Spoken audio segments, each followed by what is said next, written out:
Horror in media is one of the most difficult feelings to ascertain out of an audience. I very briefly touched upon this in my World of Horror video, but that was more of how one execution of horror doesn't horrify everyone. In recent years, horror has been degraded to shock value, jump scares and cheap shots galore that spike adrenaline briefly and never leave a long-standing impact. For that effect, I went to more disturbing media. By that I mean like Todd Solondz' 1998 movie Happiness. Sadly, even now it seems disturbing media has also been brought down to shock value with movies like The Human Centipede, which seem to want to elicit the response of ugh, rather than some sort of dread. Luckily, I've found solace in a more sparse feeling: uncomfortability. Sure, uncomfortability could be an old chair or a badly fluffed pillow, but I'm more connected to the feeling of almost normality. Almost as if something is just most of what it should be, while everything else is completely alien. Compounding that feeling is a deeper realization that you're being watched.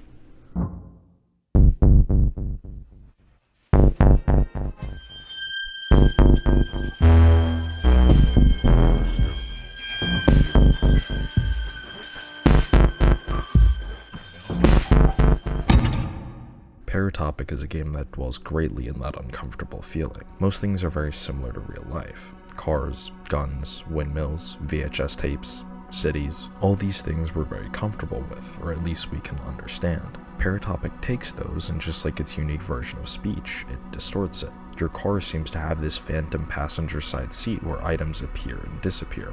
The gun, well, it's admittedly still a gun. The windmills are bent and twisted, just like the cityscapes that are rusted over and empty, scattered with half-eaten corpses and horrors lurking just around the corner. And the VHS tapes, which I will get to later. Despite these admittedly interesting stylistic choices, the game is both brief and extremely simple, like walk, click, talk simple, which I guess I could boil most games down to, but in terms of gameplay choices, you quite literally only get to walk around, talk to specific NPCs, and interact with a few select items. It's not a giant sandbox, but in reality it does put you into a state of, let's call it, partial control.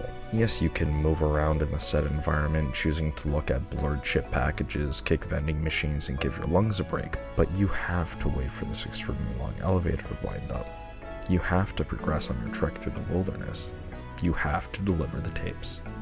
You have to clean up the mess. Yes, tons of games have this false sense of open-ended gameplay, and it seems pretty ridiculous to be giving a game marks for seeming to almost purposefully restrict your choices, but it helped me ease into the characters and just got me more invested. If you've ever played the game, you probably have been in this car a few times. Regardless of how interesting the cityscapes might be, I don't want to stare out the window for the next millennia after being put on a cliffhanger. I do understand that, just like Pathologic, the game is trying to use these slower paced sections to give the player time to think, but I'm not that bright, and I still think the car sections could be cut down a peg. I guess the radio is alright. It was the main catalyst for that almost normal feeling I was trying to talk about earlier. It lulled me into a false sense of alienation, followed by using noises that sounded very close to actual words, which caught me off guard a bit. What also caught me off guard is how great the soundtrack is.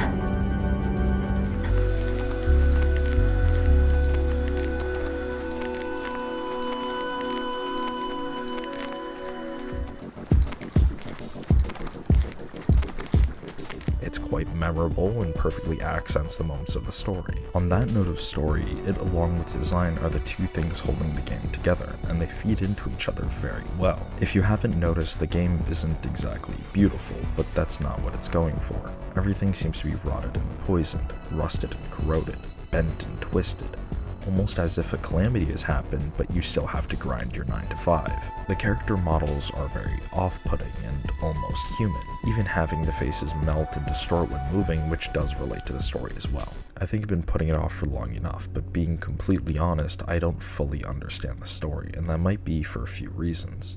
Firstly, it's very clearly told out of order. Secondly, the game is quite surreal. Thirdly, I'm a fucking dumbass, but I'll still try to explain to the best of my ability.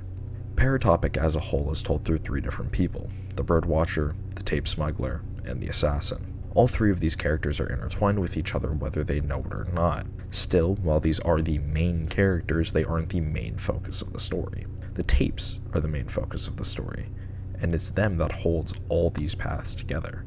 The tape smuggler is trying to get across the border to deliver these tapes. The assassin is unknowingly cleaning up the mess of these underground tapes. And the Birdwatcher becomes a victim of the creature consuming these tapes. Now, the tapes aren't normal. We see from after the assassin completes her hit, if you play some of the tapes, it replays the moment of violence.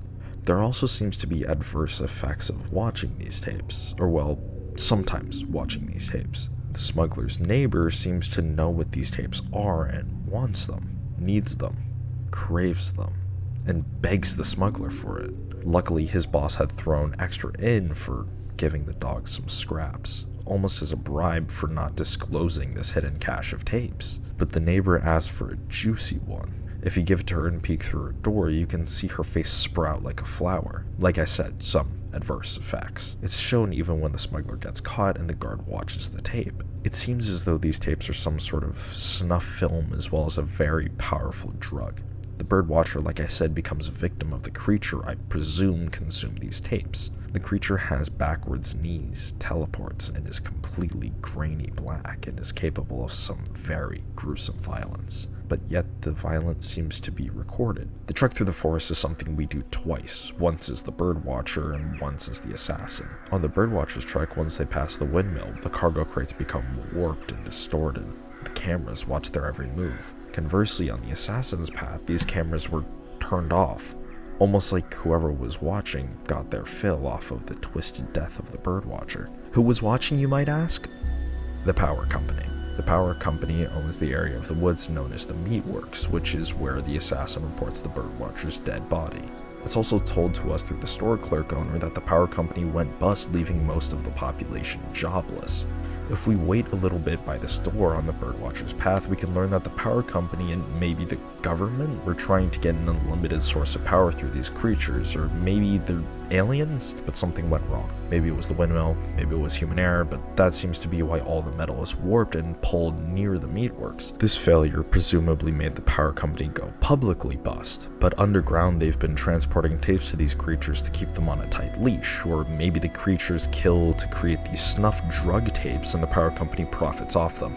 Though it seems to be just held together, these creatures constantly loom near the tapes when the smuggler is at the gas station and the clerk refers to his passenger, which there should be none. In the end, it is another story about humanity messing with powers they don't understand and people getting caught in the crossfire. But it's delivered in such a great way. While it did feel confusing, it didn't feel convoluted. Paratopic as a whole is a tiny package full of things to perfectly unsettle you, whether it's the simple yet sinister melodies, the vagueness of the speech, or the delivery of the story. I would give this a solid 8 out of 10. Its main downfall is the padding of the driving sections, which doesn't seem like much until it's eating up an hour or two of time solely through sequential playthroughs.